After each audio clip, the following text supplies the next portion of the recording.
সামৰি পৰিল hand to hand fighting ক্ৰীড়াৰ প্ৰশিক্ষণ শিবিৰ 20 জন প্ৰশিক্ষক আৰু 18 জন ৰেফাৰী নিৰ্বাচিত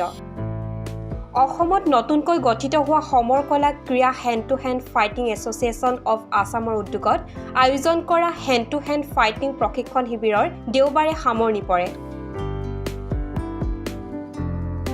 উত্তৰ পূৰ্বাঞ্চলৰ 5খন ৰাজ্যৰ পৰা যোগদান কৰা শিক্ষাৰ্থীসকলক সামৰণি অনুষ্ঠানত প্ৰমাণপত্ৰ প্ৰদান কৰা হয় দিছপুৰৰ ভোগেশ্বৰী ফুকননী ইনডোৰ ষ্টেডিয়ামত অনুষ্ঠিত হয় 3-দিনীয়া প্ৰশিক্ষণ শিবিৰটো লগতে প্ৰায় 20 গৰাকী প্ৰশিক্ষকক পৰৱৰ্তী সময়ৰ কাৰণে সাজু কৰে এই প্ৰশিক্ষণ শিবিৰতে সামৰণি অনুষ্ঠানত hand to hand fighting association of আছামৰ সম্পাদক দেৱজিৎ গগৈ ক'লে এইদৰে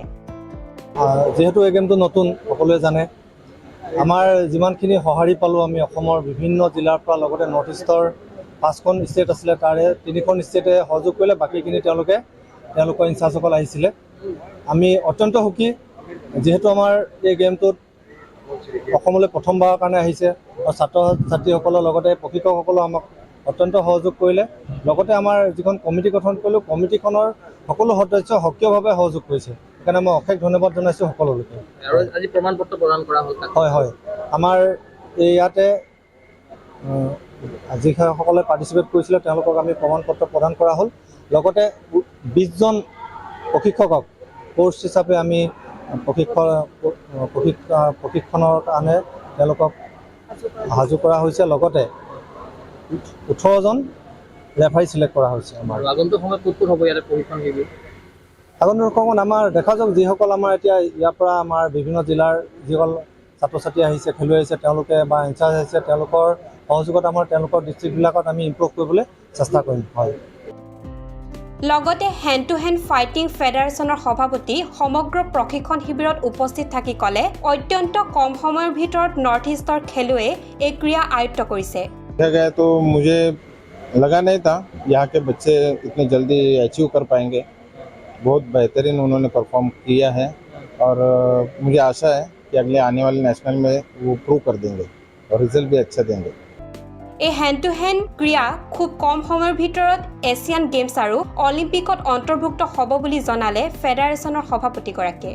लास्ट ईयर में वर्ल्ड मार्शल आर्ट गेम्स हुआ था CSIT का उसके लिए हमारे फेडरेशन ने उज़्बेकिस्तान का टीम भेजा था तो ये नेक्स्ट ईयर से ये CSIT में हमारा ये गेम इंक्लूड हो जाएगा CSIT ये इंटरनेशनल ओलंपिक से डायरेक्टली रिकॉग्नाइज है जिसमें स्पोर्ट अकॉर्ड का भी रिकॉग्नाइजेशन है दूसरा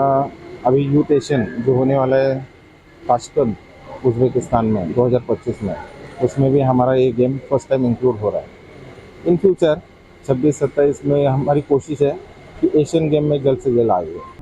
সামৰণি অনুষ্ঠানত অতিথি হিচাপে উপস্থিত থাকিল অসম অলিম্পিয়াড স্পৰ্টছৰ স্বত্বাধিকাৰী চিৰঞ্জীৱ শৰ্মা অসম হেণ্ডবল সন্থাৰ কোষাধ্যক্ষ পিকলু ৰয় নেটবল সন্থাৰ অসমৰ সম্পাদক Birjuram hand to hand fighting sports ফেডাৰেশ্যনৰ সভাপতি প্ৰদীপ সিন্দে টেকনিকেল ডাইৰেক্টৰ ৰাহুল মেছৰামৰ লগতে সন্থাৰ বিষয়ববীয়াসকল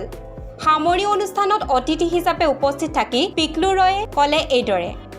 টু হেণ্ড ফাইটিঙৰ যি আপোনাৰ ইয়াত কৰ্মশালা হৈছে বৰ ধুনীয়া এইটো খুব কম দেখিবলৈ পায় মানুহ এনেকুৱা কৰ্মশালাত আমি খেলুৱৈসকলক সদায় উদগনি দিব লাগে ছাত্ৰ ছাত্ৰীসকলক আগবঢ়াই দিব লাগে এনেকুৱা কৰ্মশালাৰ পৰাই মানুহ আজি খেলুৱৈসকল সৃষ্টি হয় গতিকে এই কৰ্মশালাৰ পৰা যিসকল মানে উদ্যোগী লৈছে যেনেকুৱা আমাৰ দেৱজিৎ দাৰ পৰা প্ৰমুখ্যে আদি কৰি তেওঁৰ মানে খেলুৱৈ তেওঁলোকৰ কৰ্মকৰ্তাসকল সন্থাৰ গতিকে মই বিশেষ ধন্যবাদ দিছোঁ